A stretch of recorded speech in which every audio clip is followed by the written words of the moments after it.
Bienvenidos a una nueva edición de los mejores equipos de fútbol de la historia. Yo soy David Fernández Vinitsky, conmigo aquí el doctor Ítalo Severini. Ítalo, ¿cómo va Buenas, todo? ¿cómo andan todos? Espero que con ganas de que se prendan con esta pausa enorme que tuvimos, pero con ganas de seguir hablando de fútbol, obvio. Estamos un poco oxidados, así que prometemos repetir los mismos adjetivos hasta el hartazgo y no variar ni un poquito. Metimos un parate largo por distintas cuestiones de índole familiar y logística, incluyendo el hecho de que estamos en dos continentes y es medio complicado organizar todo. Pero bueno, hoy tenemos un capítulo más que interesante, especialmente ahora lo vamos a hablar en el primero. Si querés empezamos ya. Introduzco el primer equipo y a partir de ahí empezamos a discutir lo que va a ser el tópico Sí, obvio. principal. El manejo de nuestro castellano era básico antes de este parate, ahora va a ser lamentable.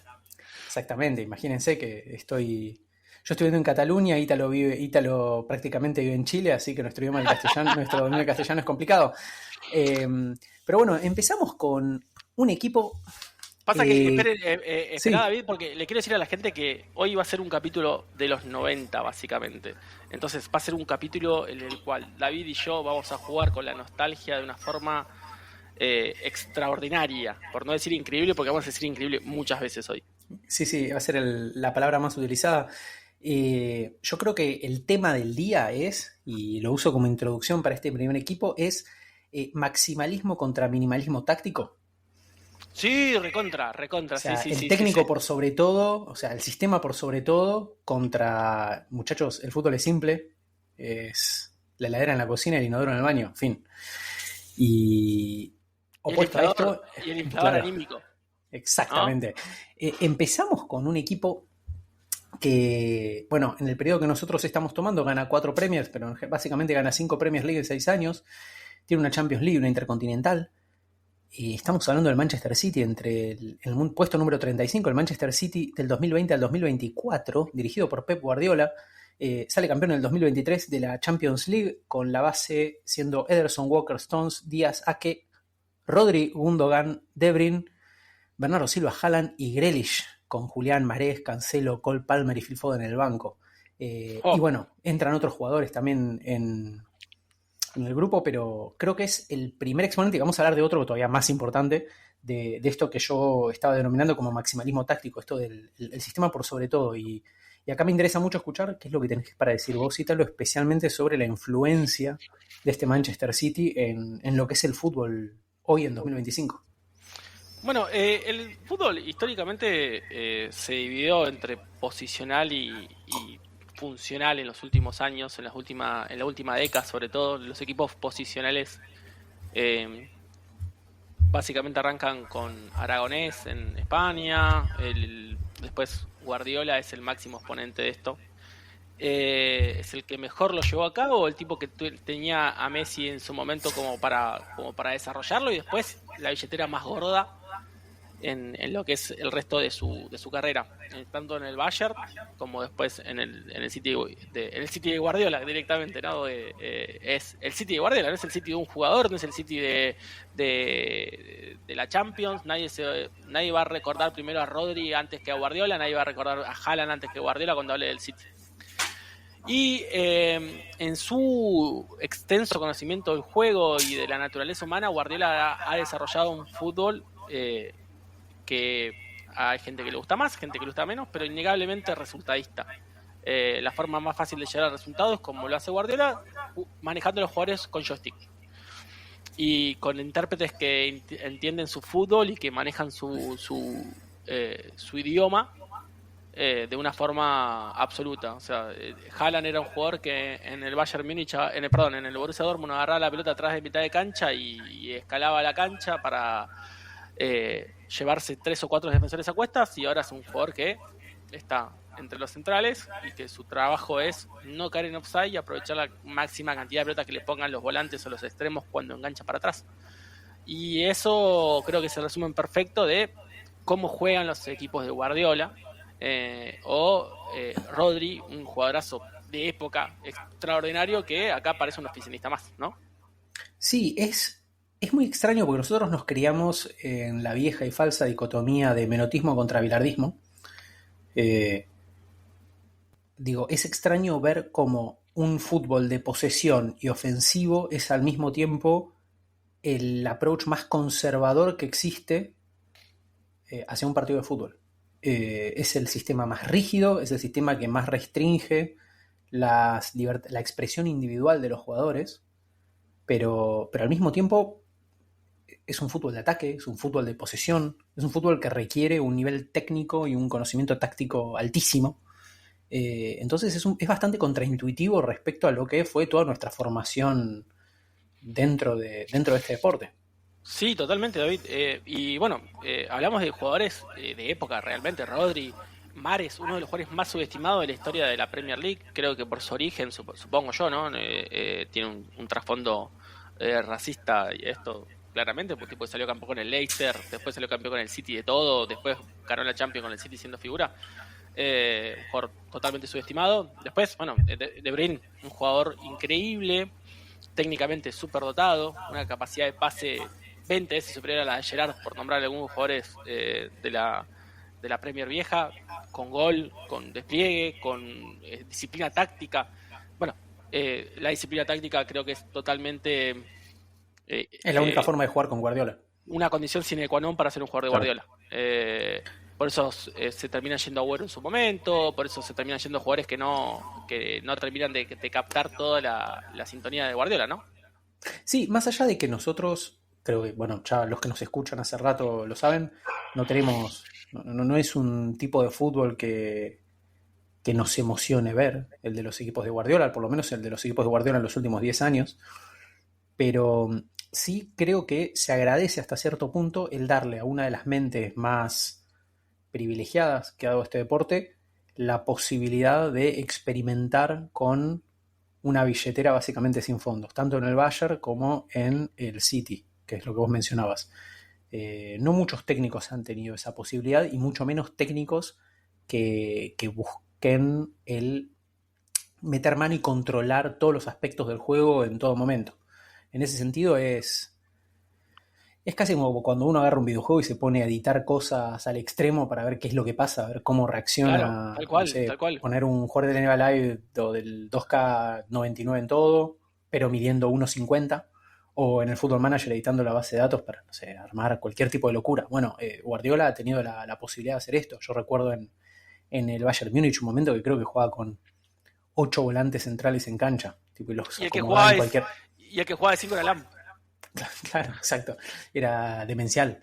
Pero era eso, era como, bueno, ¿qué pasa si pongo 2 volantes centrales de defensores centrales y un lateral va a ser volante central y el falso 9 va a ser un volante? Y así constantemente.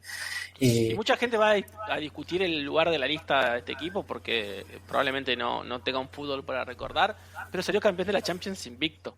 No, y ejerció un dominio de la que es claramente la mejor liga del mundo que creo yo va a ser, no tiene precedentes. Sí tiene precedentes con otro equipo que vamos a mencionar acá más adelante el día de hoy, pero no en esta época con lo competitiva y con la abundancia de recursos que hay en la Premier League. No, y aparte esa Champions cruza el Rubicón ganando la Real Madrid, que para mí es clave, humillando al Real Madrid, le pega un pesto de novela. Eso creo que es totalmente insoslayable. Le gana 4-0 con ese gol de Julián al final y con toda la categoría de ese equipo del Madrid, que era un equipo campeón, un equipo que venía a salir campeón de Champions el año anterior. Después esa Premier le gana al Arsenal, que era el rival directo de una forma con bastantes resto, le gana todo con resto, y después sale campeón también de la FA con resto, un equipo sobrado en todas las líneas, con recambio en todas las líneas, y con esa particularidad de esa línea de 3, línea de 5 en el medio y en el fondo, con un volante que era central y que era volante, que era Stones, que bajaba y subía entre las líneas, una novedad táctica bastante linda de ver para el equipo de Guardiola. Y después, bueno, lo que hacía con los extremos Guardiola a todos nos molestaba, porque tenía un tipo que era un gambeteador como Grealish, que era el burrito Ortega de ellos, no solamente por lo futbolístico, que gambeteaba en el Aston Villa a todos, y después llegaba y jugaba a desbordar y a hacer pase para atrás. Y eso lo hizo con todos los extremos que llevó, desde Mares al Chino Silva, siempre lo hizo. Sí, al mismo tiempo yo creo que es muy loable el hecho de que se trata de un tercer estadio en la evolución de Guardiola como técnico y como pensador de fútbol. No es el heredero de Cruyff del tiki-taka del Barcelona, no es este científico loco del Bayern Múnich. Ya incorpora aquí muchos de los conceptos incluso que había propuesto Klopp para contrarrestarlo a él en la liga alemana, en la Bundesliga. Se trata realmente de una síntesis de todo lo que es el fútbol moderno. Creo que es el gran exponente del fútbol de este último lustro. O sea, creo que eso es innegable. Totalmente. Y bueno, hay que hablar de Rodri. Y hay que hablar de cómo le saca el arco el arquero, Ederson. Son las dos cosas que uno por ahí, no vamos a hablar de cómo le empuja Haaland saliendo siempre del offside y poniendo físico, ¿no? Vamos a hablar de las cosas que nos gustan a nosotros. Vamos a hablar de la pegada de Ederson, que creo que hoy hay un solo arquero que sacaba mejor y lo vamos a hablar ahora en un ratito. Sí. Nada, se trata de... no es un descubrimiento, pero es una aplicación espectacular de las cualidades menos convencionales, tal vez para lo que exige el puesto, que les pide Guardiola a sus arqueros. O sea, recordemos que esto ya viene de la época del Barcelona, donde tenían un arquero que, como arquero en sí, era bastante deficiente y en esa época se lo veía, o sea, se le prestaba principalmente atención a eso.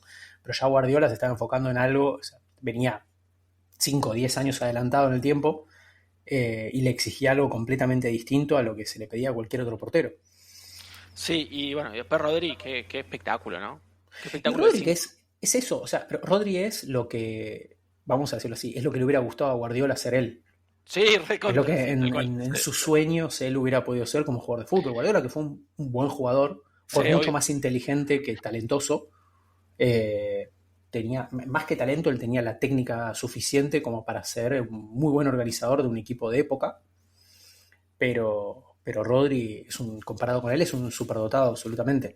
Sí, Y tiene la ventaja también de tenerlo a Guardiola manejándolo con control remoto, entre comillas. O sea, no le quiero bajar el precio a Rodri para nada, pero seamos buenos también. O sea, es una simbiosis. O sea, sí.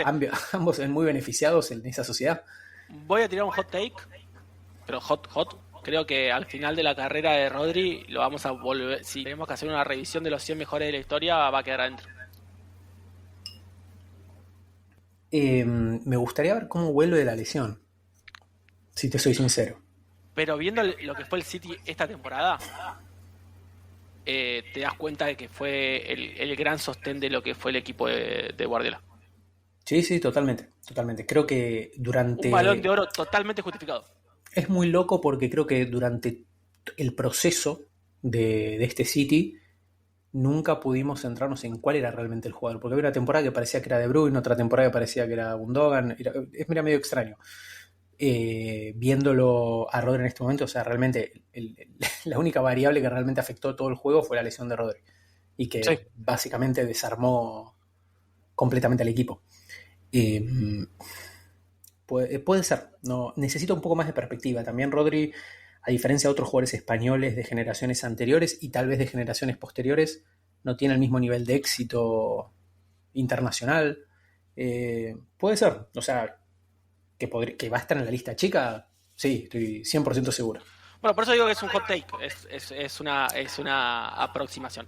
Después, esa final de Champions contra el Inter, creo que tiene un ojete bárbaro Guardiola, porque lo que hizo ese día Lukaku, no creo que lo vuelva a ver nunca en mi vida, alguien que cerre tantos goles y que le saque goles a compañeros, ¿no? Sí, no tengo la mejor de las opiniones de Lukaku, pero como jugador, pero sí, sí, completamente.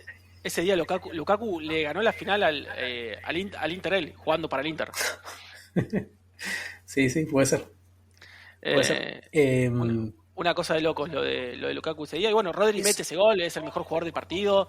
Después, bueno, me gustaba mucho esa defensa a mí del City, con defensores con un nivel de técnica, lo que hablamos siempre con David cuando hablamos en privado, de que no podemos creer el nivel técnico de la pelota de todo tipo, ¿no? De Akanji, Rubén Díaz, Ake, Stones, todos tipos con un nivel técnico alucinante. Y lo que me gustó mucho de ese equipo de Guardiola, obviamente, era que tenía la banda para los jugadores extremos, Bernardo Silva y Grealish en este caso, o Foden en su momento, o Mahrez, o el Doku ahora. La banda era para el extremo y después jugaba con cuatro centrales, que si lo hacía Bianchi estaba mal, pero lo hacía Guardiola era ofensivo. Pero bueno, el nivel técnico de Rubén Díaz, de Akanji y de Ake, bueno, fuera de Sí. serie, ¿no? Con la capacidad de juego de esos tipos. Yo no quiero spoilear nada, pero hay un equipo que tiene a Matellán de 3 que está encima de este. Obvio, sí, porque es todo cuestión de perspectiva. Pero bueno, Exactamente. nada, no podemos obviar el nivel de este equipo y la lista está creo que en un lugar bastante equilibrado, creo yo. Es muy difícil discutirlo y es muy difícil analizarlo en contexto, así como va a ser difícil otro equipo que vamos a hablar hoy, que es muy, muy, pero muy viejo. Los equipos tan nuevos, realmente yo no sé mucho qué decir, porque es imposible también entender hoy el impacto histórico que tiene el City de Guardiola. Para Más mí, allá de lo que nos guste o no. no, pero para mí ver en la Premier a 16 equipos jugando igual, creo que es el mayor mérito de Guardiola como técnico. Aunque sea en desmedro del espectáculo. Voy a decir, a ver, mira, capaz bardeo, pero me hace acordar un poco a Kanye West. No. No en eso que vos estás pensando, sino en el Ok, sentido menos de mal. el Kanye, Prime Kanye, en el sentido de hace algo y ves los 5 años siguientes y todo el mundo está tratando de hacer exactamente lo mismo que hizo y sonar exactamente como sonaba él. Me gusta la analogía Pep Guardiola Kanye West, la vamos a usar muchas veces en Twitter, creo. Sí, más allá de que nos caiga mejor o peor Pep, quédense tranquilos, vamos a hablar de alguien que nos cae todavía peor y vamos a tener que hablar bien de él el día de hoy. Así que no sé si te parece que continuemos. Sí, me parece. Seguimos con el puesto número 34. Esto va a ser corto, porque estamos hablando de un equipo muy, muy, muy, muy viejo, entre el año 1915 y el año 1925, es un periodo largo. 10 años en los que gana 8 ligas uruguayas, 3 copas al lado, que era básicamente la Copa del Río de la Plata, precursora a lo que será Libertadores. 3 copas Cusenier, que es básicamente campeón de Uruguay, campeón de Argentina y también campeón de la Liga Rosarina. Una cosa muy extraña, pero estamos hablando de Nacional de Montevideo, de principios de siglo. ¿Y por qué lo ubicamos acá? Vamos a hacerlo simple, más allá de que no tenemos demasiado con qué respaldarlo, es como hablamos de Racing, del Racing de la Academia en su momento, estamos viendo al mejor equipo de la mejor liga, o por lo menos de la liga de la mejor selección del mundo en esos años, por lejos.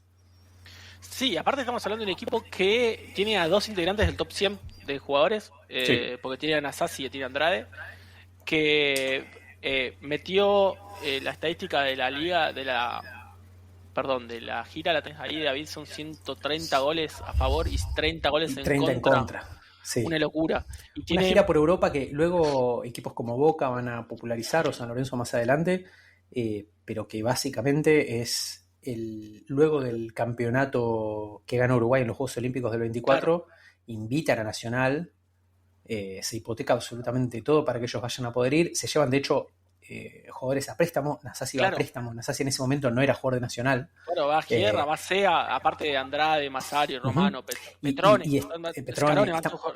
de vuelta, estamos hablando de este es el punto culminante de esta época. O sea, ya antes de eso, ya habían dominado la Liga Uruguaya, ya habían ganado 8 ligas uruguayas, y al final de esto van a Europa a ganarle a todo el mundo. Y cuando digo ganarle a todo el mundo, digo, no es que jugaban contra combinados, contra seleccionados regionales y contra seleccionados nacionales. Le ganan un Sí, partido a Austria con 2 goles de Nasasi al que lo ponen a jugar de 9.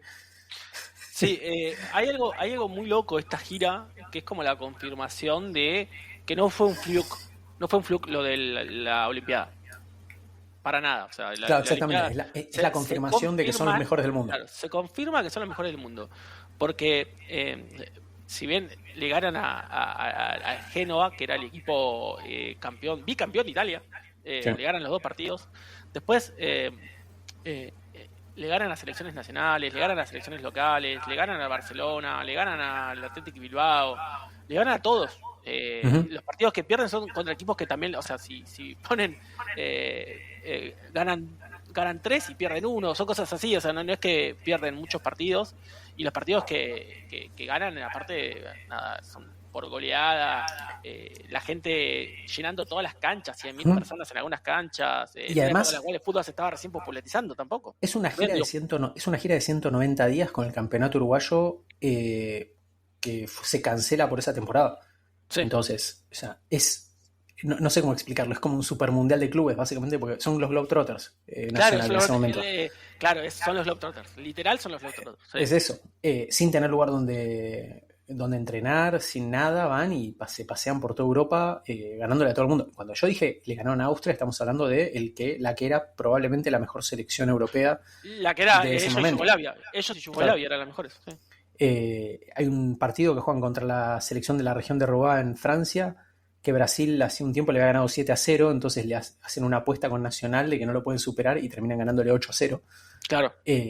Cuando juegan contra Francia, Francia festeja un empate 0-0 después de pedir que el partido Sí. sea solamente de 60 minutos. Festejan el Terminan empate, festejándolo. claro. Sí. Claro. Los partidos que pierden son contra el Sparta Praga, que es mentira que es el Sparta Praga, sino que es la selección de Checoslovaquia. O sea, Claro. los partidos que pierden son así. Le ganan 5-1 a la selección de Bélgica y después pierden 2-1 con la selección de Bélgica. O sea, si ves el global, es un baile. Claro. No, Le y ganan de vuelta, recordemos que no hay lugar para entrenar. Probablemente los jugadores no estuvieran llevando la mejor vida posible, especialmente conociendo a tipos como Andrade. Leandro Andrade. Claro, las cuestiones relacionadas a la joda. Le ganan a la selección de Cataluña 4-0. Uh-huh. Barcelona también. Al Porto 7-2. No, después le ganan al Porto 7-2, le ganan al Porto en el 5-0. Y no obstante, agarran la selección de Oporto, o sea, de todos los equipos de Oporto, y ganan 5-2, como si había quedado alguna duda de que el fútbol portugués era su bitch, ¿no? Sí, y de vuelta, sacando los jugadores que estaban a préstamo, tienen a Leandro Andrade, que ya hablamos en el podcast anterior, vayan y búsquenlo, es maravilloso todo lo que hablamos, todo lo que hay para contar sobre la Maravilla Negra. Tiene un definidor, un pateador increíble como Scarone, el artillero Petrone, Masali, que es el primer arquero estrella de la historia del fútbol. El Manco Castro, un tipo que jugaba básicamente sin una mano, porque de chico claro. se arrochó una sierra y que era el wing derecho titular. Era titular en la selección uruguaya también, igual también el vasco Santos Urdinarán, que era el wing derecho de la selección uruguaya. Era básicamente la base completa de la selección que había salido. Claro. Vamos a decirlo, campeona del mundo en el año 24. No, campeona olímpica. Las cosas con. Pero Pedro Petrone, aparte, es buenísimo que había dos Pedros, Pedro Sea y Pedro Petrone. Petrone mete un promedio de 2 goles por partido en la gira. Y Andrade se hace bastante boludo, solamente juega 11 de los 30 partidos, de los 38 partidos juega solamente 11, porque es la historia esta de Francia, que lo encuentran, todo eso es ahí. Que lo secuestra una señora. Sí, esa historia es ahí, se queda en la mitad de la gira, se la pasan en París siendo un gigoló. Bien por él. Después hay jugadores como Sibeki, que ya está entrado en años en ese momento, pero que ya había sido 3 veces campeón de América, de la Copa América con la selección uruguaya. Él no va a ser parte de todos los campeones, de los multicampeones de la década del 20 y 30, pero bueno recordarlo. Es eso, no hay mucho que decir. Es muy difícil ubicar estos equipos porque ¿cuál es el lugar? Es un equipo fundacional. Si hablamos de selecciones, la selección uruguaya de acá, del 24 al 30 es top. Sí. Pero al no tener más registros que los escritos es muy complicado ponerlos y ubicarlos en un ranking como este. Por eso creemos que acá, medio en la mitad, está bien. Podría estar tranquilamente más arriba, seguro. Tal vez más abajo, pero creemos que es un poco injusto para con toda una época. Sí. Y aparte es la base de que es el quinquenio de oro de Nacional después y todo lo que viene, es lo fundacional de Nacional como uno de los 2 equipos más grandes de de Uruguay y uno de los 10 más grandes del continente. Uh-huh. Bueno, avanzamos al puesto número 33. Por favor. Hablamos de vuelta del maximalismo táctico de los equipos de Pep Guardiola en Manchester. Nos vamos al otro extremo, pero nos mantenemos en la misma ciudad, del año 1995 al año 1999, dirigido por Sir Alex Ferguson. Estamos hablando del Manchester United. Campeón de Europa, formando con Peter Schmeichel, Gary Neville, Johnson, Jaap Stam, Dennis Irwin, David Beckham, Roy Keane, Paul Scholes, Ryan Giggs, Dwight York y Andy Cole. En el banco con Ole Gunnar Solskjaer, Nicky Butt y Sheringham Henningsberg. Y que en los años anteriores contó con figuras como Eric Cantona, Poborski, Jordi Cruyff, T. Bruce, Dijkstra, Pallister, Paulins, Mark Hughes y Kanchelskis. Ganadores de 3 Premier Leagues en esta época, un poco más si nos vamos atrás, un poco más, pero bueno, 2 FA Cup, una Champions League, una Copa Intercontinental, incluyendo un triplete en el año 99. El United, la razón por la que hoy es, o sea, no, voy a decirlo así, hoy el United sigue siendo el United y lo que es en la mente de mucha gente lo es por lo que fue esta época. Sí, obvio. Es el equipo o sea, que todavía a día de hoy sigue siendo de los clubes que más factura en todo el mundo y es por esta época. Sí, totalmente. El United que venía de 31 años sin ser campeón de Champions, que clasifica a esta Champions gracias a ganar un knockout contra el Lodz, y después entra en el grupo de la muerte de la Champions. Esta Champions es una de mis Champions favoritas. Obviamente el ítalo de 11 años se acuerda de todo esto. 11, 12 años. Increíble Champions. En el grupo estaba el pobre Brøndby, pero estaban el Bayern, el Manchester United y el Barcelona. Todos jugadores de época en los 3 equipos. Estaba el Lothar Matthaus, o sea, contra el Bayern juegan la final, o sea, es el grupo. Si era picante el grupo, te lo dice solamente el hecho de que jueguen la final después dos del mismo grupo. Y estaba el Barcelona, que era un buen Barcelona ese, Sí. Era un buen Barcelona. Pero bueno, ¿querés hablar de Scholes? ¿Querés hablar de Beckham? ¿O querés hablar de Ryan Giggs? Tenés para elegir. Podríamos hablar de Roy Keane también. No sé por qué lo evitaste cuando sabés que probablemente sea la persona de la que más quiero hablar. Podés hablar de Roy Keane. Te dejo hablar de Roy Keane. No, a ver, de vuelta. Cuando hablamos de minimalismo táctico nos referimos a que no hay nada que inventar. En el fútbol ya está todo inventado, muchachos. 2 volantes centrales que pelean, que te controlan el juego. Uno con mucho y de vuelta, el otro que le pega todo lo que se mueve y le da la pelota a los que saben jugar al fútbol. Y después 2 volantes por los costados. Vamos a hablar, hablemos de los 2, porque de Scholes, yo creo que ya hablamos bastante de Scholes. No sé, siempre indirectamente siempre lo terminamos mencionando y diciendo lo monstruo que fue y cómo es realmente el mejor inglés de su generación, a pesar de que todos hablen de Lampard o de Gerrard o de Dios sabe quién. Por un lado, me parece que es importante hablar de los 2 volantes externos porque son los jugadores más desequilibrantes que tenía este equipo. Paul Scholes, todavía joven, no estaba en ese punto. No. Giggs con el drible y Beckham como lanzador eran los 2 tipos que realmente le aportaban la dosis de peligro que necesitaba un equipo muy, muy sólido que estaba armado de atrás para adelante. Sí, claramente.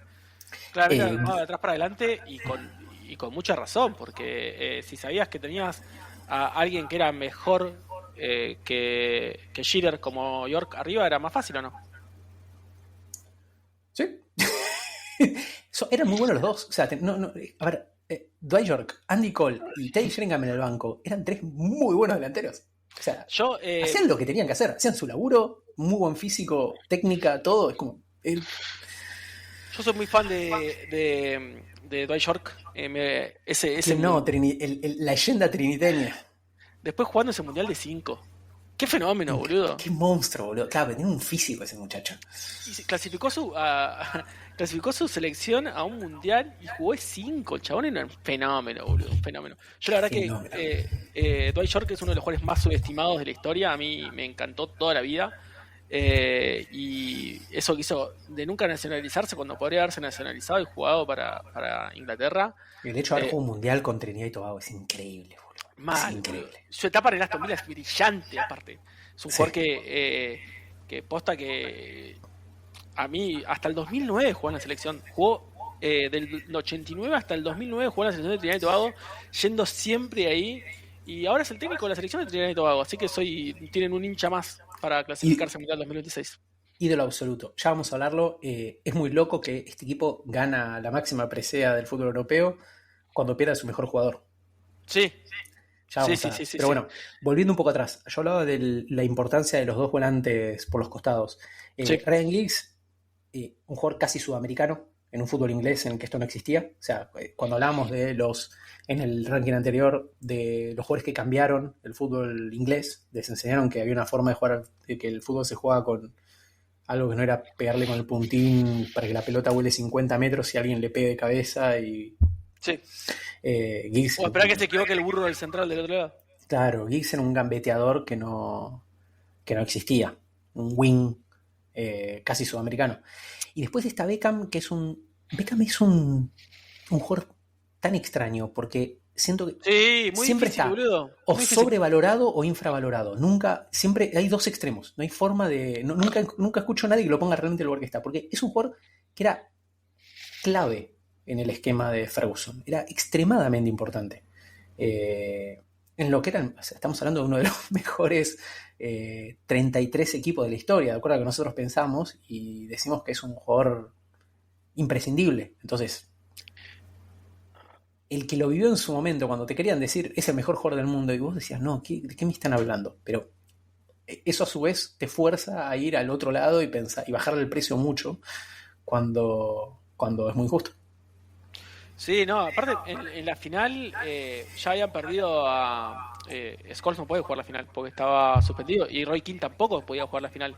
La pegada de Beckham es decisiva porque en esa final, que después nos vamos a meter un poco más en profundidad, es la pegada de Beckham la que desbloquea los 2 goles. Uh-huh. A ver, es uno de los grandes pateadores de todos los tiempos. Sí. En pelota parada para mí es un especialista a nivel Juninho Pernambucano, en ese tier de ejecutante de pelota parada. Platini, el Diego, o sea, estamos hablando de ese nivel. Sí. Después, su sacrificio defensivo era cuestionable. Pero en esta época tenía cierto... A ver, tenía un despliegue y un control de la pelota correctos. Era un jugador prolijo, muy equilibrado, que hacía todo con lo suficientemente bien. Con una plus en una parte particular. Con algo que era increíble. Perdón por volver a utilizar el adjetivo, ya te dije que vamos a usarlo mucho. Sí. Obviamente a mí, en este equipo que tiene varios jugadores en el top 100, varios no, tiene solamente a Peter Schmeichel, creo, en el top 100. Sí. Mi jugador favorito... bueno, si contamos a los años anteriores, que lo estamos contando, ahí tienen otro jugador. Sí, obvio. A mí de este equipo era fanático, total fanático de Jaap Stam, de uno de los mejores centrales, de uno de los pocos tipos que yo tengo una memoria que es bastante privilegiada, entre comillas. Es uno de los pocos tipos zurdos que vi jugar de central derecho bien, pero bien, jugó de central derecho y bien. Y obviamente un portento físico, ¿no? No, físicamente era absurdo. No, era una puerta. Era un monstruo, era el jefe final del tercer nivel del Doom. Claro. No, es demencial. Y que tiene un pick corto como jugador Stam, pero es un gran pick. Es uno de estos jugadores que nunca va a entrar en un top 100, pero si agarramos, cuando hagamos la lista de Greatest Picks, que ya la tenemos pensada, podría estar como central, podría estar tranquilamente. Después jugadores como Dennis Irwin, muy buena técnica, ambidiestro, podía subir. El casco de ellos. Es un Purman U Ibarra jugando de 3. Claro, no, a mí me hace acordar a Casco porque jugaba muy bien con los dos perfiles. Claro, no, es un jugador maravilloso. De vuelta hablamos de... ¿De Nicky Butt? ¿Nicky Butt hablamos? No, pero también para ser inglés... Es un típico jugador inglés, de esos que todos los equipos ingleses tienen, uno de esos jugadores ingleses que juega bien si el equipo alrededor funciona. No te va a elevar el nivel del equipo, pero si el equipo anda bien, nadie se va a reclamar. Después tuvo a Michael Carrick que hacía lo mismo, Ferguson. Sí. de esos jugadores que no te fallan y que no desentonan. Y esos son claves para mí en un equipo, porque no puedes tener todos cracks. Tenés que tener uno que no desentone. No, volviendo atrás un toque, algo que me estaba olvidando es, recordemos que esta campaña de la victoria de la Champions es el comienzo de la redención de Beckham, que estaba muy mal visto en Inglaterra, Sí, porque en el Mundial 98 se había comido la gallina que le vendió el Cholo Simeone. sí. Que después termina con su pick cuando mete el gol contra Grecia. Exactamente. No, bueno, el gol a Argentina en el penal contra nosotros en 2002. No, pero el gol contra Grecia lo lleva a un estatus de ídolo que no tenía No, previamente. totalmente. Merecido. Es eso lo que me pasa con Beckham. Es como, vos ves lo que es el fútbol inglés y está bien que sea ídolo. Porque es la Sí, historia del obvio. fútbol inglés Sí, y sí, sí, sí. no hay mucho Lo, tampoco con... lo que está mal es que no sea tan ídolo Scholes, nada más. O que No, digan totalmente. que Gerard sea mejor. Después, bueno, ¿vamos a hablar de Cantona o nos vamos a hacer los boludos? No, está bien. Cantona, ya lo dijimos cuando hablamos de él en el podcast anterior, es la refundación, más que Ferguson incluso, la verdadera refundación del Manchester United, y la razón por la que sigue siendo un equipo grande a día de hoy es la llegada de Cantona desde el Leeds United en el año 90, creo que es la 92-93, Sí. si no me equivoco. Que a partir de ahí, básicamente con él ganan todas las Premiers, excepto cuando se hace sancionar durante 9 meses por pegarle la patada a un Julian. Aún así. Bien hecho, un nazi, claro. Que esa es la que gana Lo de Hooligan me hubiera jodido si era un hooligan. No, O sea, claro, es un nazi. Sí, y bueno, ese es el año que gana el Blackburn Rovers y por lo que el Newcastle paga transferencia récord por Alan Shearer, a quien igual nos cae bien Shearer, pero bueno, nada más no. Sí, nos cae bárbaro, Shearer, un gran 9. Es Sobrevaloradísimo, ¿no? Pero es un gran 9, boludo. Si me lo ponen Sí. en la lista con Batistuta, Crespo, No, entre los mejores no, 9, claro, con no. Ronaldo, entre los mejores 9 de los Claro, 90, yo lo voy a es dibujar. ridículo, sí, Voy a ir a tenés la razón. piña, ¿entendés? Tenés razón. Y nada, básicamente Cantona es el refundador de lo que termina siendo desde entonces uno de los clubes más grandes del planeta. Sí. Es el tipo que le cambia la cara a la Premier League, que es el primero de todos esos que venimos contando, que les dice, che muchachos, el fútbol se juega con la pelota pegada al piso. Y nada. Bien, Schmeichel, no sé si hablamos de Schmeichel, hablamos en el otro podcast, pero acá en esta final es increíble Schmeichel. Le meten un gol a los 5 minutos y después los cagan a pelotazos. Janker meta un pelotazo en el travesaño, pero Schmeichel saca 5 o 6 pelotas increíbles. Y el contraste entre Schmeichel y el otro muerto de Kahn es increíble, porque Kahn no te salva nunca. Y Schmeichel lo salvó como 3 o 4 veces en esa final, que era una final que era para que si terminaba en el primer tiempo, era para 4 goles arriba del Bayern. Sí, está tan cerca ese Bayern de entrar en esta lista, por ejemplo. Con solo esta victoria. Podía tranquilamente... Porque después van a ganar en 2001 de vuelta. 2001, sí. Que era otro equipo el del 2001, pero bueno, Janker era buenísimo. Janker un gran 9. Un gran 9. Para la altura que tenía, era un 9 bárbaro. Sí, no, a ver, un gran 9. Era un poco utilitario en el sentido. No es una estrella, no es la figura focal de tu equipo, pero lo pones ahí en un equipo grande de época y rinde completamente. No, pero aparte ese equipo tenía un banco increíble. Tenía a Salihamidzic, a Scholl, a Fink en el banco. Sí, a ver, era. ¿Estaba Mehmet Scholl en ese época? No. Sí. Yo jugaba de suplente, era suplente, sí, pero estaba. Sí, no, bueno, por eso. Es un equipo que le gana la final, una final épica, a un equipo que por muy poco no está en esta. O sea, podría estar tranquilamente con un par de resultados distintos en esta lista, sin lugar a dudas. Uno de los últimos equipos alemanes netamente alemanes. Porque ese equipo de Hitfield jugaba como jugaban los equipos alemanes antes. Con líbero, stoppers y tipos muy grandes, tipos muy físicos. Un equipo con recayendo mucho en la pelota parada para atacar y te atropellaban y te mataban. Pero bueno, tenían ese arquero sobrevalorado y después se cagaron algunos jugadores y como Kufur y Linke que deficitariamente le cabecean 2 pelotas en el área. Y una de las remontadas más grandes de la historia del fútbol. ¿Hablamos de Ole Gunnar? Sí, tipazo, clutch. No sé, ¿existe el clutch en el fútbol? Sí, Ole Gunnar Solskjaer. Ole Gunnar Solskjaer, exactamente. Y Di María. Exactamente. Qué tipo tocado por la varita en ese sentido. Sí. Aparte, un Colorado que no sea Mufa, increíble, aparte de eso, ¿no? ¿Es Colorado Solskjaer? Sí. Bueno, no El sé si otro, entra, pero... hablando de Colorado, Mufa estaba Effenberg. Lo odiaba a Effenberg. Esos odios irracionales que tengo Sí, yo, sí. lo odiaba a Effenberg. Pero lo odiaba con toda mi alma. Y eso que todavía no nos habían ganado los alemanes, pero a Effenberg yo lo detestaba. ¿Por qué lo lleva Ferguson a Jordi Cruyff? No tengo ni Porque idea. que Cruyff jugase en el Barcelona está bien, listo. Si quería poner a la hija Cruyff también, ¿por qué no? Pero ¿por qué al Manchester United? No, es incomprensible. Y después, bueno, tenemos que fumarnos a Gary Neville hablando de fútbol porque juega con todos estos monstruos, ¿no? Ay, Dios mío, la concha de mi madre. ¿Ves? Yo hablo de Matellán y te juro que no hay diferencia real con Gary Neville. No, para nada. Un poco más de cardio nomás. Es un burro voluntarioso, nada más. Es un... Con mucho cardio Ni para ir hablar y ya, volver. ni hablemos del hermano. No, el hermano es un muerto, otro nivel de O sea, muertos, ¿eh? imagínate ser el Neville malo. No. Ay, increíble, boludo, nada.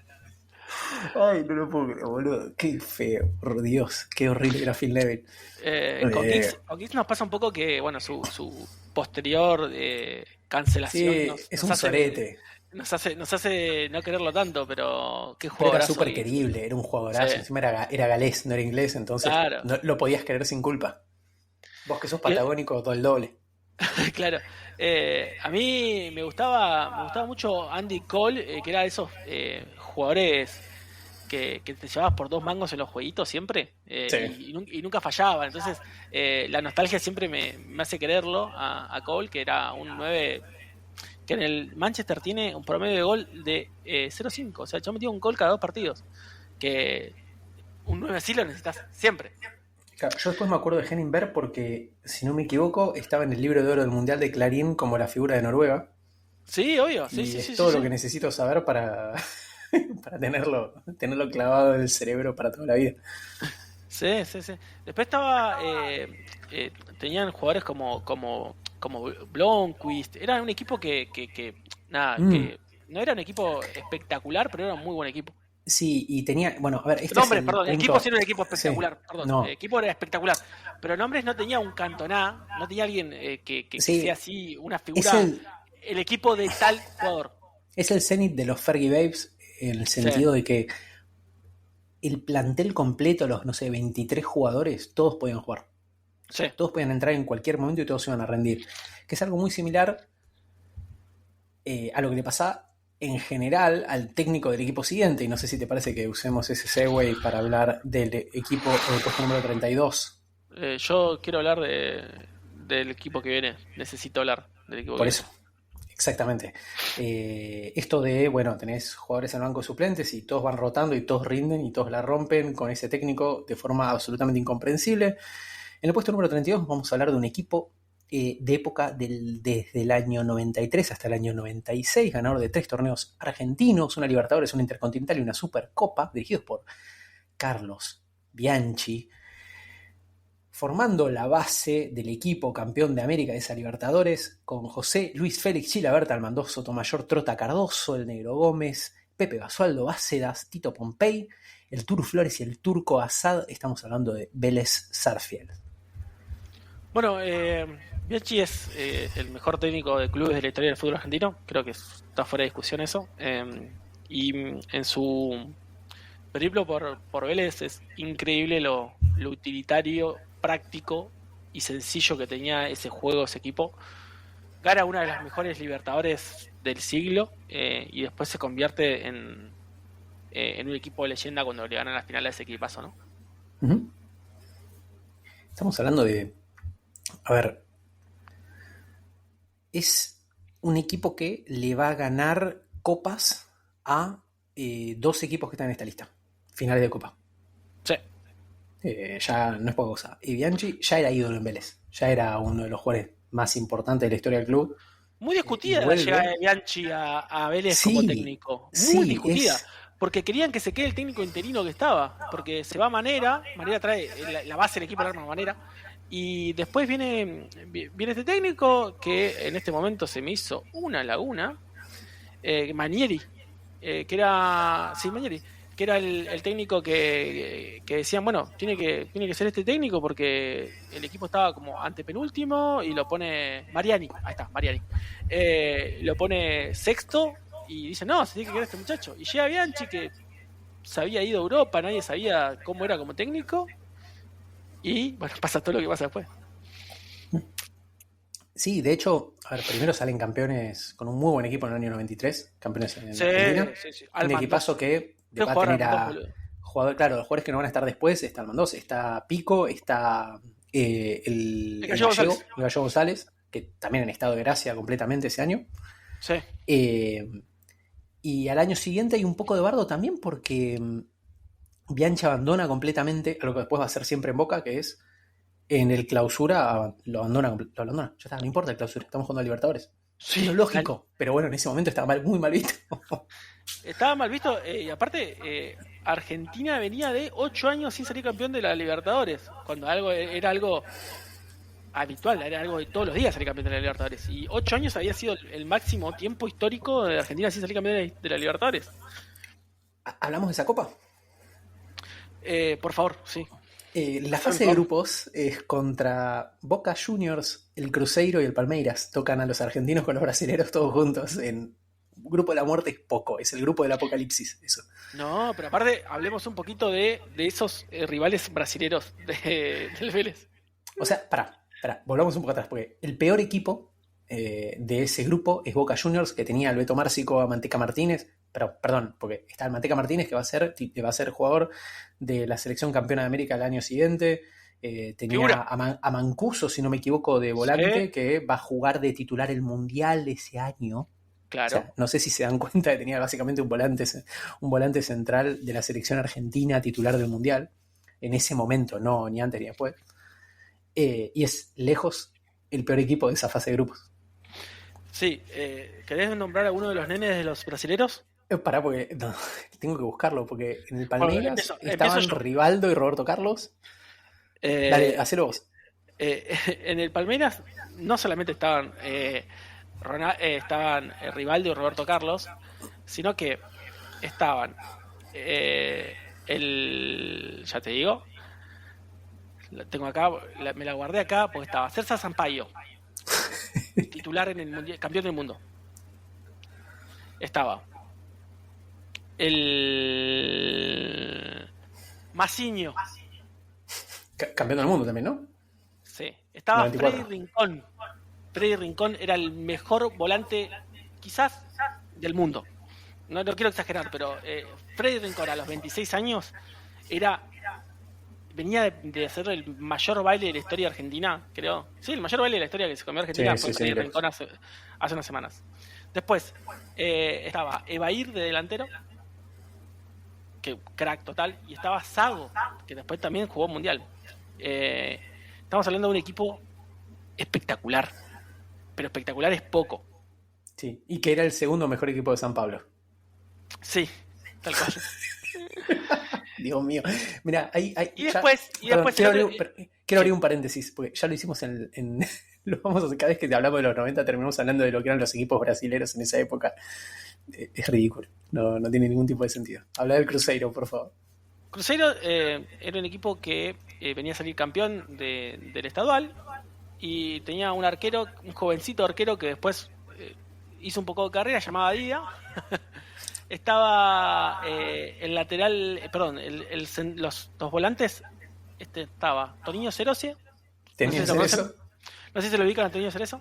Y después en la delantera, lo ubican de otro podcast que hicimos antes. En la delantera había un muchacho llamado Ronaldo Nazario. No sé si lo ubican también. Sí, no era gordo en esa época, pero creo que lo pueden. Que bueno, sí. Va a ser parte del plantel campeón del mundo ese año. Sí. O sea, no estamos hablando de. Y estaba Ricardinho también. Jugaba Ricardinho también. Y el lateral fase derecho, de grupos.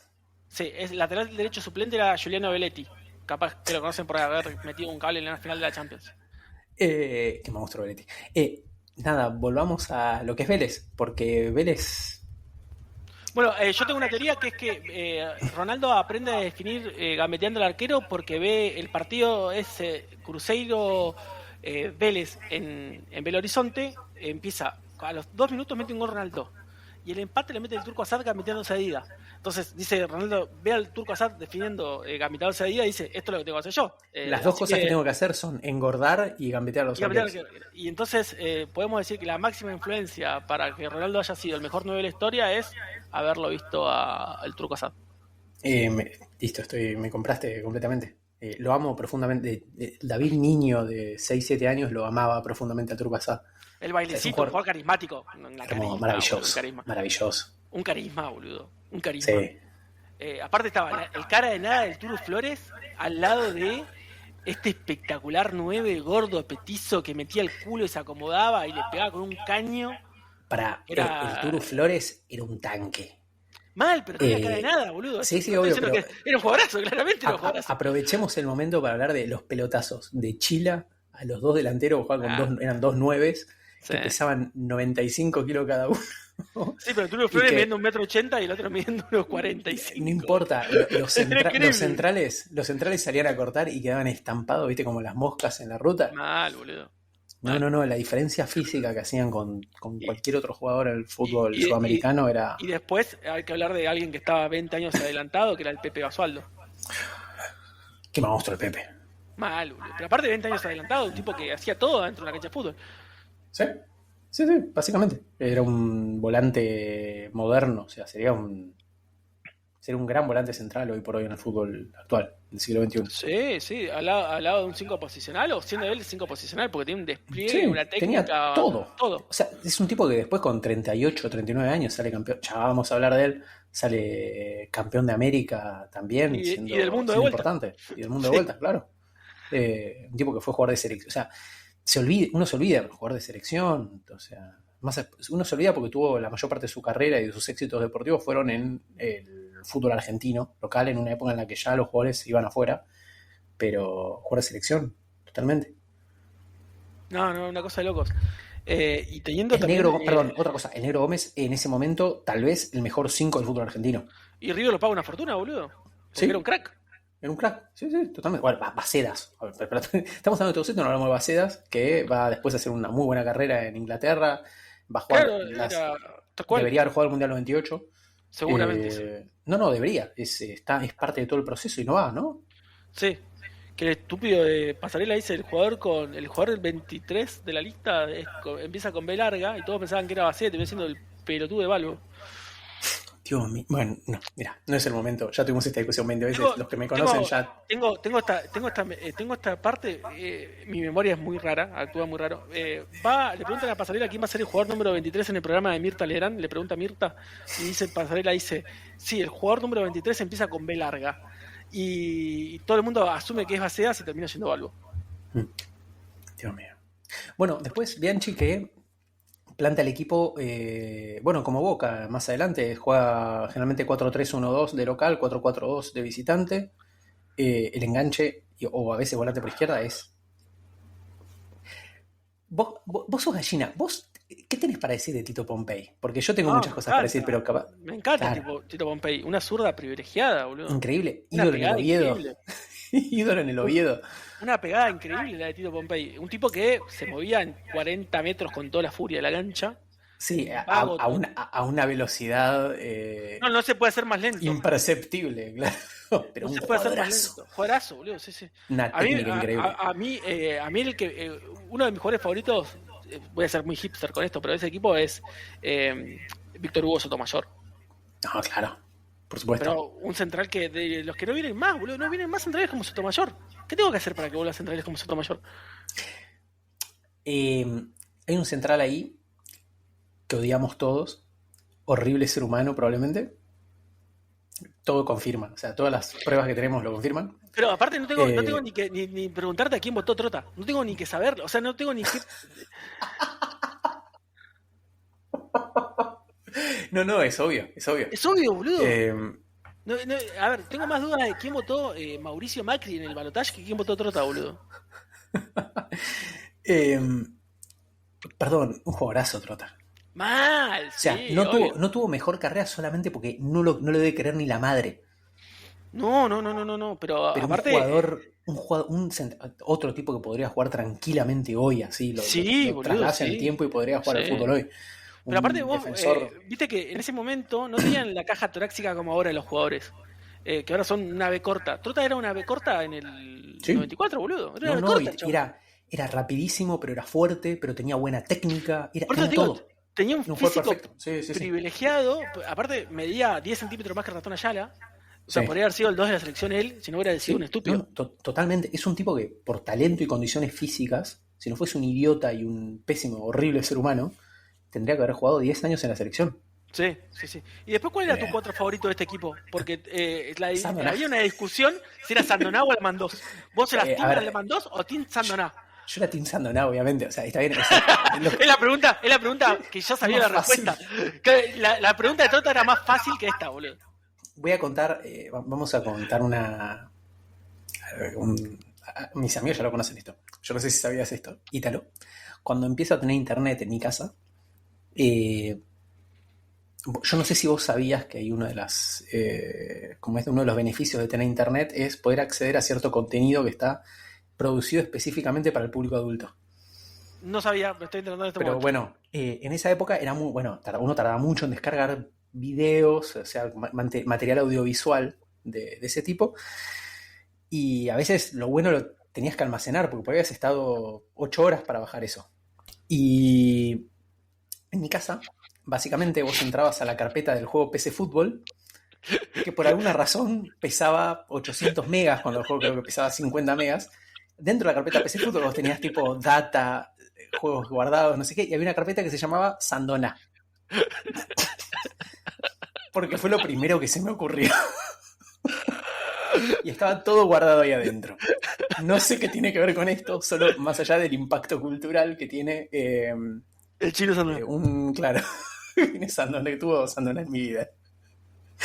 No, pero aparte tiene como la entonación del apellido que ya te viene así. Es maravilloso. No, bueno, la anécdota con Edmundo ya estaba listo. O sea, todo esto viene a cuento del video del Vélez Flamengo. De la Supercopa del 95.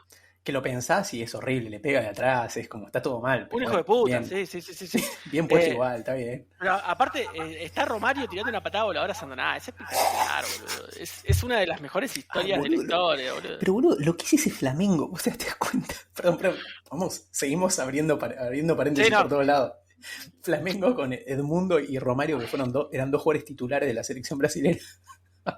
No, a mí lo que, repasando el podcast, lo que fue la carrera de los jugadores después del podcast, al final lo terminamos hablando un porcentaje de todas esas cosas que uno busca para esto, porque nos vamos por las ramas siempre o nos ponemos a hablar de nuestros recuerdos.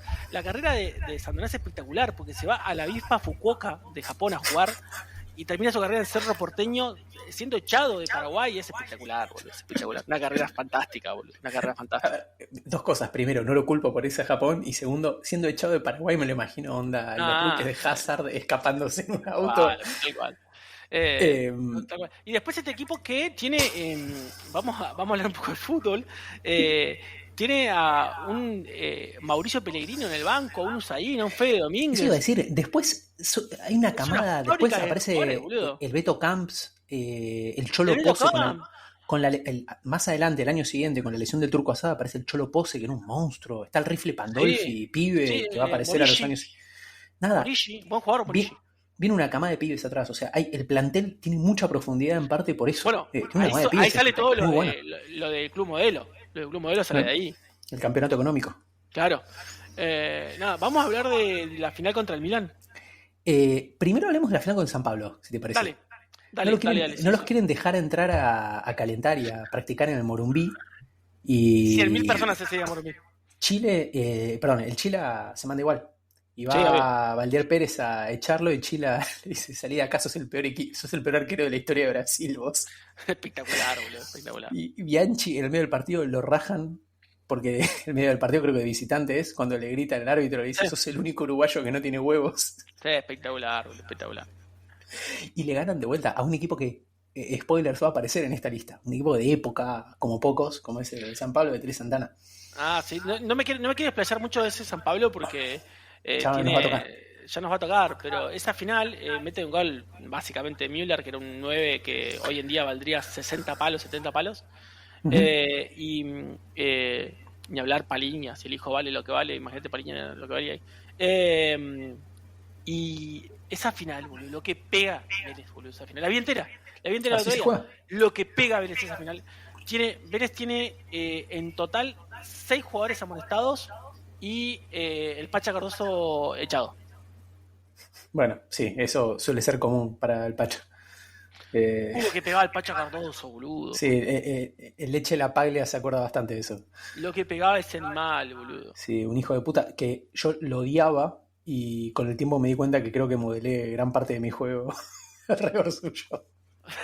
Bueno, esa final Bianchi en la vuelta decide polémicamente desarmar el dibujo que le funcionaba, que era el 4-4-2 clásico que hablamos recién, y pone una línea de 5 con el flaco Pellegrino de stopper por izquierda, Almandós de stopper por derecha, Sandoná de 4 y Cardoso de 3. Si había dudas si era una línea de 5 o línea de 3, con los nombres queda totalmente despejada. Que sí, no había carrileros en ese, después, en ese equipo. No.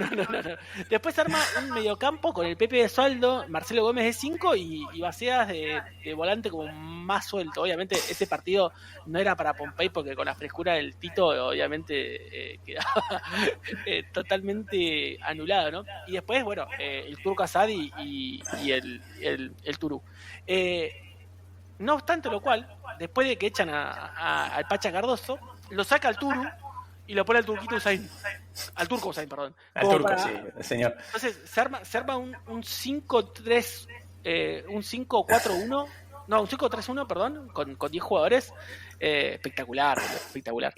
Con más respeto, estamos hablando de jugador de la selección argentina del Mundial 2002, Claudio Usain.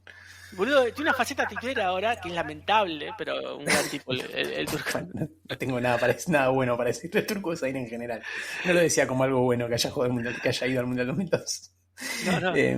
Yo tengo un recuerdo en River del Turco Usain que fue polémica su llegada, todo, obviamente en esa época de River era todo turbio, y de la nada llega el hermano, el Turquito, que era horrible el Turquito, había sido un pase polémico y llegó el hermano después como para confirmar que había sido turbísimo todo. Sí, tenías una embajada siria en Vélez en esa época. Sí, si los empezaban a investigar por el atentado a la AMIA, creo que caían un par. Después, en esta Libertadores se da algo curioso, que es ese grupo de la muerte, pero en cuartos de final juega contra el Minervén. El Minervén es un equipo venezolano, totalmente random, que ese equipo, en esa época, como te tocaba estos grupos después en cuartos de final te podía tocar el Minervén, que me fijé que era la vida del Minervén en este momento, y juega la Liga Municipal de la ciudad, y tiene 700 seguidores en Instagram, la página oficial del equipo. 700. Dios mío. ¿Sí? ¿Hablamos del Intercontinental? Sí, por favor. Clave Chila. El Turco Asad presionando como si no hubiera mañana. No, una cosa loco, boludo. Va a apretar a los defensores en todas las putas jugadas. Obviamente no pasa en Antioquia ni en pedo, ¿no? Oh, no, claro, porque seguramente el Milan tomaba agua y comía avena de desayuno, la concha de tu madre. Esperá, boludo, me faltó un dato re importante. El Minervén ese tuvo el goleador de la Copa, que era Rivas. ¿Te acordás el nombre de Rivas? Me suena. Stalin Rivas, boludo. No, hijo de puta, fue el goleador de esa Copa. No, tengo muchos datos totalmente innecesarios de esa Copa, pero el goleador de la Copa fue Stalin Rivas, boludo. Bianchi, antes de que empiece la Intercontinental, le dice al Turco, la indicación que le da el Turco Asad es: en la primera que te lo cruces a Baresi, tiralo a la mierda. Sí, olvídate. Y lo revolea contra los carteles, creo que a los 5 minutos de partido. Baresi con 94 años aparte, ¿no? Sí, pero bueno, marcó la cancha. Sí, el Milan no dio a entender una mierda. ¿Quiénes son estos muchachos?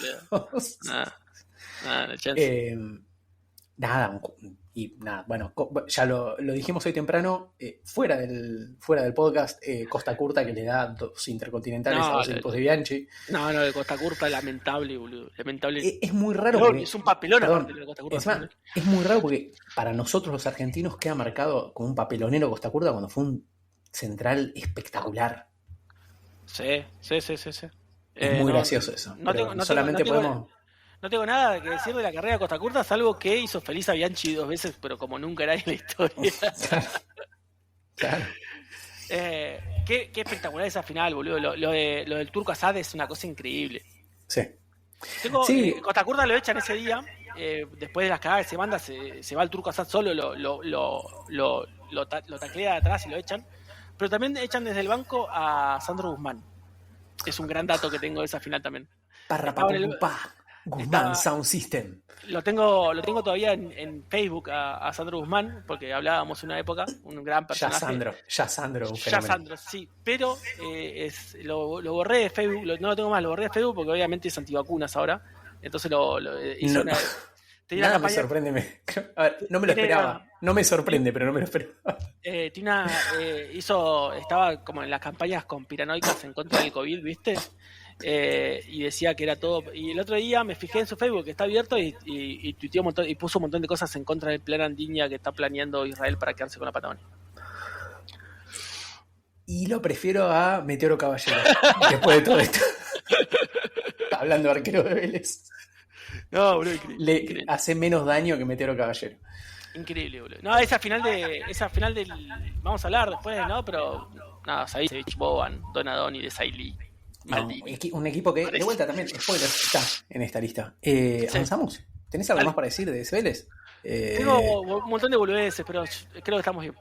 Pensamos incluso, hasta se podía estirar, porque realmente después con Piazza, creo que metimos un año de Piazza acá, pero después, bueno, también con Bielsa más adelante. Realmente es un equipo. Hay dos equipos que dominan los 90 en el fútbol argentino, que son River y este Vélez. Ya hablamos de ese River. Para mí se divide en tres partes en los 90, la parte de Vélez, la parte de River y la parte de Boca. Sí, técnicamente la parte de Boca también, es verdad. Sí. Generalmente queda un poco fuera. En realidad 98-99 sí pasa de para mí el mejor Boca, lo vamos a hablar después, pero para mí el mejor Boca es el del 98. El del 98, sí, es el más sólido, nombre por nombre. Sí, estoy de acuerdo. Y estilísticamente es el que más me gusta. Ya vamos a hablarlo. No tiene sentido discutirlo ahora. Y arrancaba 5 horas de discusión de cuál era el... No, claro, es que estilísticamente te podría decir tranquilamente que es el del 2003. Ya lo hablábamos. No, pero nada, es una boludez. No, el Boca del 98 con Palermo al 100% físicamente, que 40 partidos seguidos, boludo. No es mucho tiempo, o sea, no tiene muchos años al 100% físicamente Palermo. Después sigue siendo un monstruo, pero en eso, Pic Palermo era selección, absoluta, o sea, selección, era para competirle perdóname, no digo que le fuera a ganar, pero era para competirle a Crespo y a Batistuta. Sí, recontra. Sumale a Riquelme, sumale Guillermo con las dos rodillas, sumale al Pepe Basualdo, Caña, 3 jugadores de la selección colombiana. Samuel. Una boludez. Walter Samuel, Negro Ibarra, no, olvídate. Nada. Ya aparte, poder mantenerlos 3 años, boludo. Es eso, claro. Pero bueno, pasamos de este Vélez y seguimos casi exactamente la misma época, porque estamos hablando del año 92 al año 96. Le ganan la final al mismo equipo. Exactamente. Tienen 3 ligas holandesas, tienen una Champions League y además una final de la Champions perdida, tienen una Supercopa Europa y una Copa Intercontinental dirigidos por Lucho Van Gaal. Estamos hablando del Ajax de Ámsterdam, que forma en su variante campeona de Europa con Van der Sar, Reisi Gerolijn y Frank de Boer, Frank Rijkaard, Edgar Davids, Seedorf, Litmanen, Finidi George, Patrick Kluivert y Mark Overmars, con jugadores en el banco de suplentes como Nwankwo Kanu, Ronald de Boer, Bogart y Kiki Musampa. Solamente quería decir Kiki Musampa. ¿Qué jugador Kiki Musampa, boludo? Mira, acá está el final, esto lo hablamos, dijimos 2 equipos minimalistas, estamos hablando del Vélez de Bianchi y el United de Ferguson, 2 maximalistas tácticamente como son el equipo de Pep y este equipo de Van Gaal. Ítalo, te invito, viste cuando en donde trabajás o cuando vas a un taller de algo y te obligan a salir de tu zona de confort y hacer algo que por ahí vos, si fuese por decisión propia, no harías, pero les parece que es un buen ejercicio para hacer y para crecer como ser humano. ¿Hablamos bien de Van Gaal durante 5 minutos? Sí, boludo, podemos. Yo creo que podemos porque podemos putearlo primero y después hablamos bien. Sí. Un hijo de remil puta este viejo, ¿no? Esto tiene que quedar claro desde el vamos. Sí, Pero este equipo es un equipo de época, boludo. Es un equipo de época. Perdón, esto es una fiesta de fuck Van Gaal, fuck Van. Sí, No, un equipo increíble. El tape, me parece que hasta capaz que nos quedamos cortos en dejarlo acá arriba en este lugar, boludo. Pasa que después vienen todos monstruosos, equipos monstruosos. Me pasa con este equipo que es, no es casualidad, porque hay todo un trabajo de fondo, pero que le toque a Van Gaal es un poco casualidad, pero que el resultado es parecido a lo de Guardiola en el Bayern y en el City. Le dan a un tipo que lo que quiere es experimentar y tratar de llevar al fútbol a un lugar en el que nunca llegó hasta ese momento, le dan un plantel que no tiene ningún tipo de sentido. Guardiola lo arma con euros y, bueno, con libras esterlinas, y Van Gaal lo arma con petrodólares. Claro, pero Van Gaal lo arma realmente con lo que es el producto del trabajo de las inferiores de lo que es en ese momento las mejores formativas de todo el mundo. Sí, una cosa loca. Una generación única, una generación irrepetible de jugadores con un plantel larguísimo, con una combinación de atletismo y capacidad técnica que yo pocas veces vi. O sea, en ese este equipo lo pones ahora, boludo, y sale campeón invicto la Premier. Empecemos a hablar. No sé por dónde querés empezar, porque es increíble, todas las líneas son increíbles. La verdad que lo que más me sorprende de este equipo es obviamente la velocidad, la técnica en velocidad. Sí. La técnica en velocidad. Eso, es eso. El mediocampo es un lugar de paso, pero con... son todos jugadores de época que en el mediocampo hay dos que quedaron ahí cerca del top 100, que son Seedorf y Davis. Hay más Seedorf que Davis, pero Seedorf está cerca del top 100, es uno de los mejores. Seedorf, yo estudiando para esto, para el capítulo de hoy, digo, boludo, ¿cómo lo dejamos? O sea, esta vez lo dejamos afuera, lo discutimos. Estaba pero ahí. ¿Cómo lo dejamos afuera Seedorf? Campeón de Europa con 3 equipos distintos. Unos hijos de puta. Sí, unos hijos de puta, unos forros, boludo. Un jugador completo, absoluto, el jugador definitivo del fútbol. Boludo. No, o sea, aparte, cuando se viene a jugar a Botafogo acá, boludo, todavía la rompía, boludo, qué jugadorazo.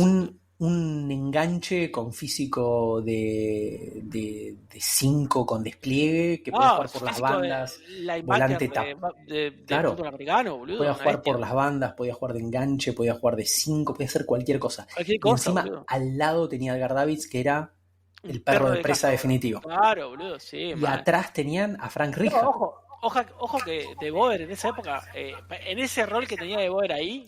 Perdón, eso quiero ir. Vos agarrás la defensa y es Frank De Boer como lanzador desde atrás. Sí, una zurda privilegiada, total. Danny Blind como también líbero, mirando la cancha, arrancando a armar juegos del fondo. Tenían dos líberos, boludo. Tenían dos líberos. Claro, Juan con dos líberos. Claro, y Reisiger, que era un burro, pero era rapidísimo. Sí. Entonces con la línea... Juegan con línea de 3 en el fondo sin carrileros. No necesitaba carrilero porque tenías a un tipo como Reisiger que era 2 defensores en uno, básicamente, atléticamente. Un pistón. Sí. Un pistón. Y después estaba Van der Sar en su... ¿Pick Van der Sar este? No, a mí me gusta más el viejo, el del Manchester. El Manchester sí puede ser. Lo pensaba el otro día y no sabía si era este o el... No, para mí es el Manchester porque da más seguridad como arquero. Acá lo que tenía Van der Sar, de vuelta, es un arquero muy moderno, un tipo que podía jugar con los pies para ser europeo. Y altísimo. Para mí era alto, era muy inseguro igual para mí como arquero en esta época todavía, pero te aportaba eso, te aportaba juego. Entonces todos podían jugar con los pies. Y después de Diesel, el Principito Litmanen.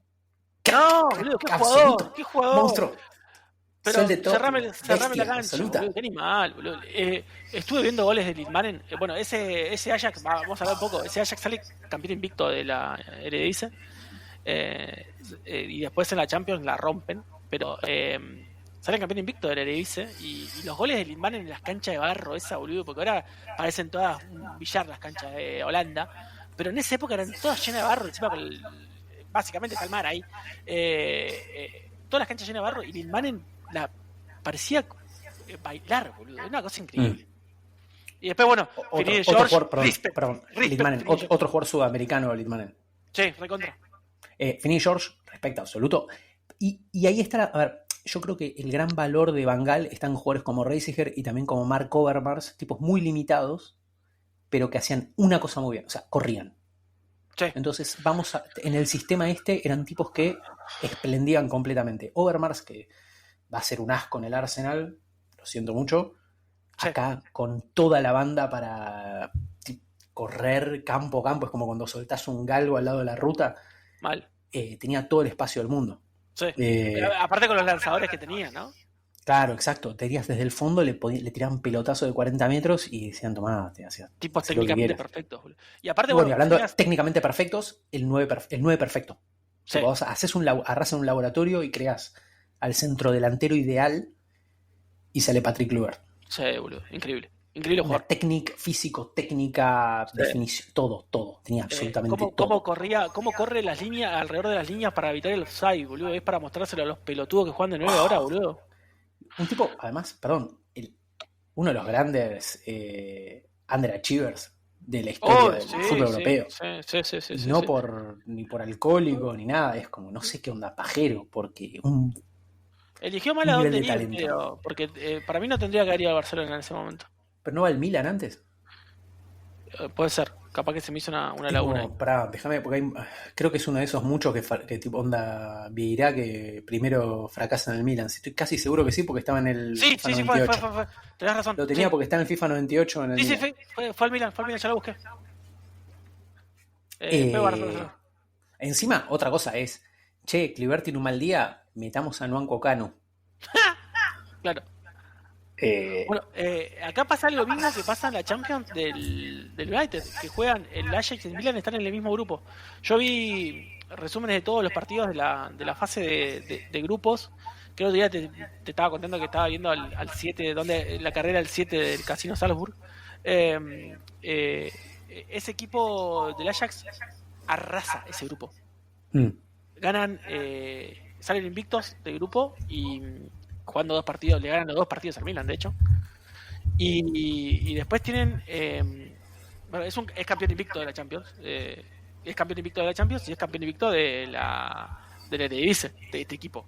Y por eso digo yo, somos hijos de puta, ¿cómo lo podemos? Y después ves los nombres que siguen después y decís, bueno, está bien que esté en este lugar.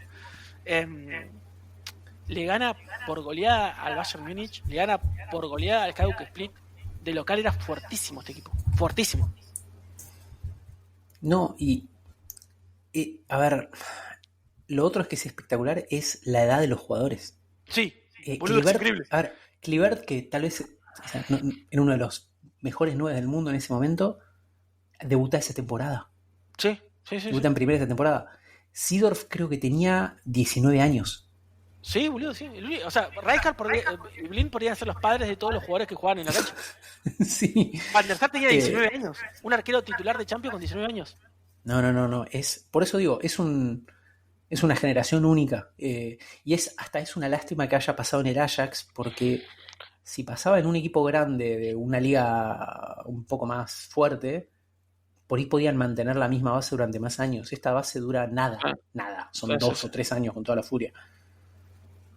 Ni siquiera, pues Seedorf se va ¿Seedorf se va directo al Real Madrid? Sí. No, a la Sampdoria.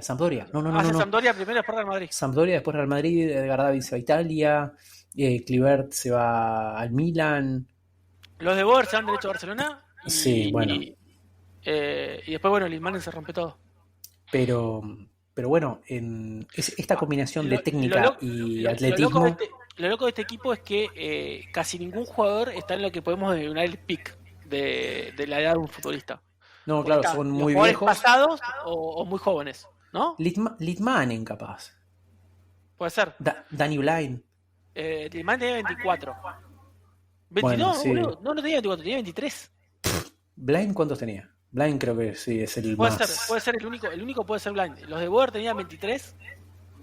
Y a ver, Blind tenía... No, sí, Blind sí. No, boludo, era re viejo también. Tenía 33. Re viejo, hijo de puta. Me voy a pegar un tiro ahora cuando terminemos de grabar. Ahí va el jugador más viejo de la liga. Está acabado, 33 años.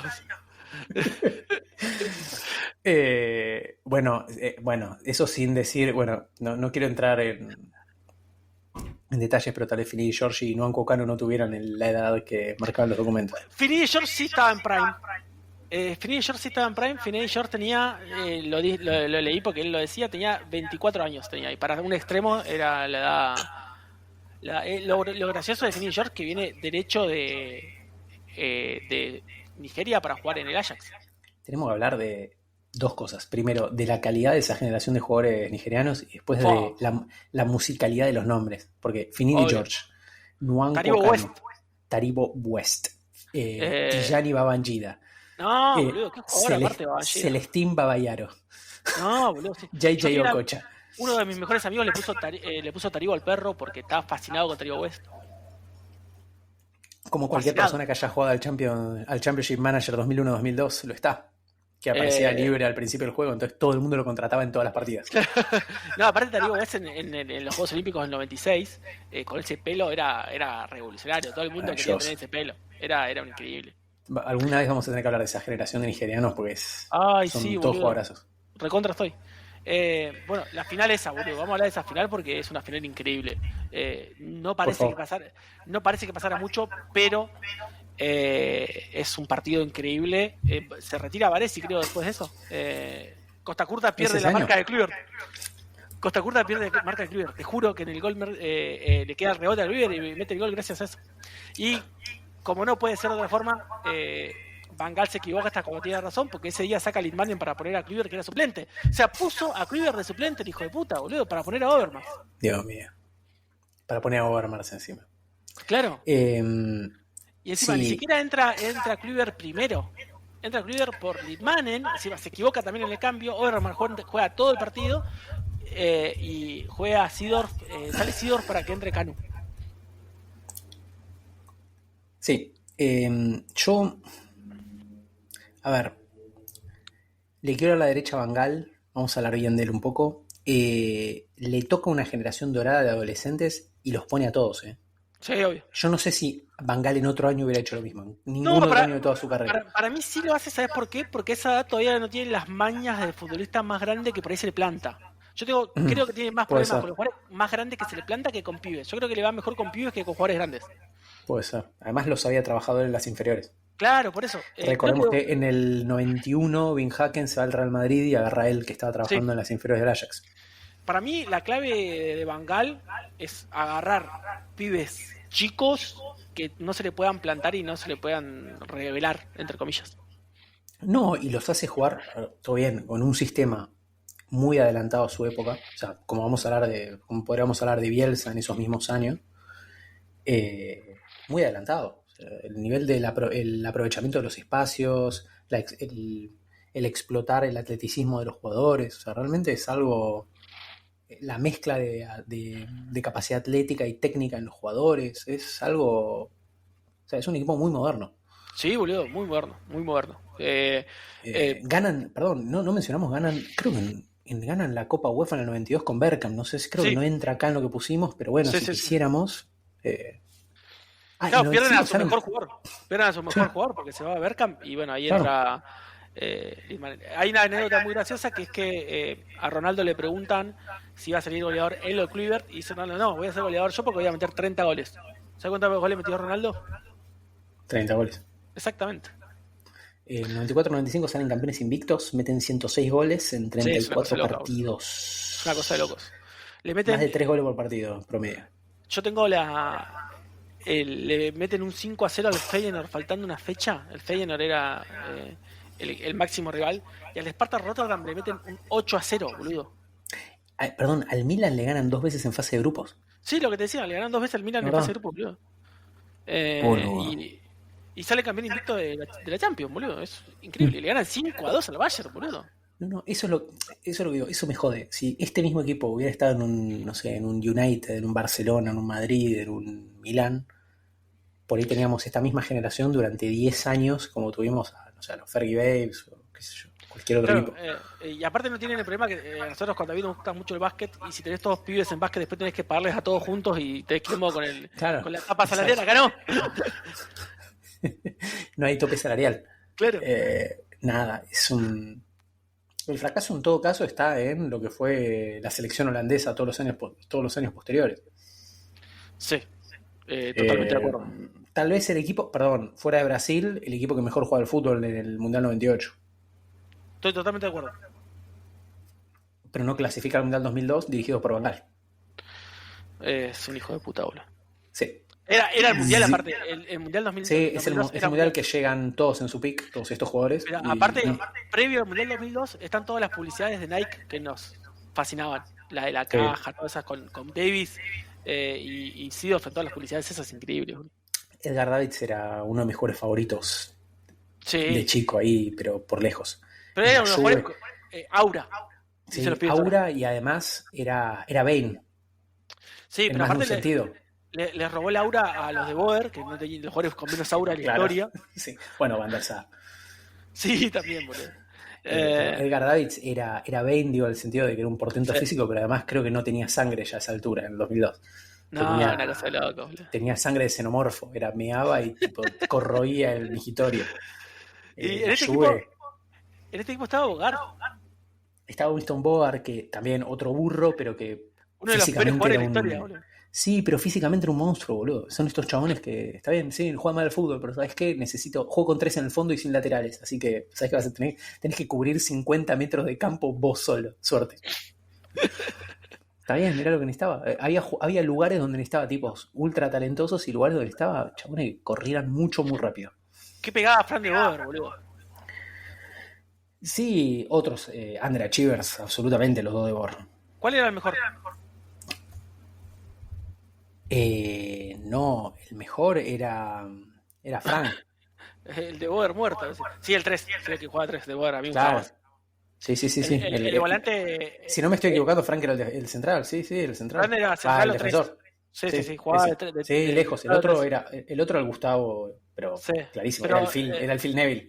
Sí, que también un 3 medio adelantado de la época, ¿viste? Porque se hacía cargo de la pelota parada, tenía... Sí, jugaba por el medio, es como que subía y jugaba por el medio, no Claro, hacía la sí, banda. se ponía como hacen ahora los 3, ¿viste? Que se ponen Claro, a por distribuir eso, el juego medio por eso. adentro. A mí Bueno, me pero es gustaba un poco mucho eso que Fran de decías Boer. vos, de juega más parecido a un líbero como hacen hoy por ahí los laterales, no sé, del City, que de lateral, justamente. Sí, no fijaba la banda por afuera, ¿no? Para nada. No, claro. Es muy raro. Por eso digo, este equipo es muy extraño y los dos wings tenían 50 metros para correr porque no tenía, arrancaba siendo muy angosto y terminaba siendo muy, muy ancho. Era Sí. una formación muy extraña. Y aparte, ponerle por derecha estaba Reisiger haciendo la banda, entonces el Inmanes por ahí si jugaba él de extremo por derecha se cerraba y hasta creo que es para ser Van Gaal el equipo más flexible tácticamente de Van Gaal. Sí, puede ser. Pero Después, creo para que mí porque es el primer. Porque es el Para mí Van Gaal después se puso más se puso más mañoso. fundamentalista, más Se puso fundamentalista. mañoso. Ni siquiera fundamentalista, yo creo que es mañoso. Después, de vuelta, poner a Pero Rivaldo de si- extremo izquierdo. Claro, si al a Litmanen lo dej- Román de Sí. carrilero, Saviola de win derecho. Es de pelotudo eso, ¿no? Ni siquiera. Para mí es fundamentalista, como que, bueno, no, conmigo tienen que jugar así. Porque si a Litmanen lo dejas hacer creativo en su juego, ¿cómo no lo dejar jugar a jugadores mejores como Rivaldo, boludo? No, o a Riquelme.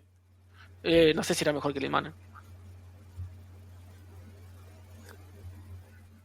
Bueno, muchas gracias a todos los que llegaron a este punto del podcast. Gracias por acompañarnos. Muchas gracias, Ítalo. Espero que les haya gustado el episodio y espero que podamos grabar antes. Y suerte que estamos en ciudades distintas, porque si no, yo ya te estoy tirando un misil a la Israel, a tu casa o a un jardín de infantes.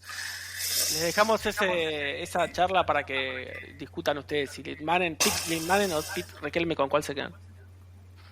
Yo lo tengo claro. La concha de tu madre, Ítalo. Hasta luego.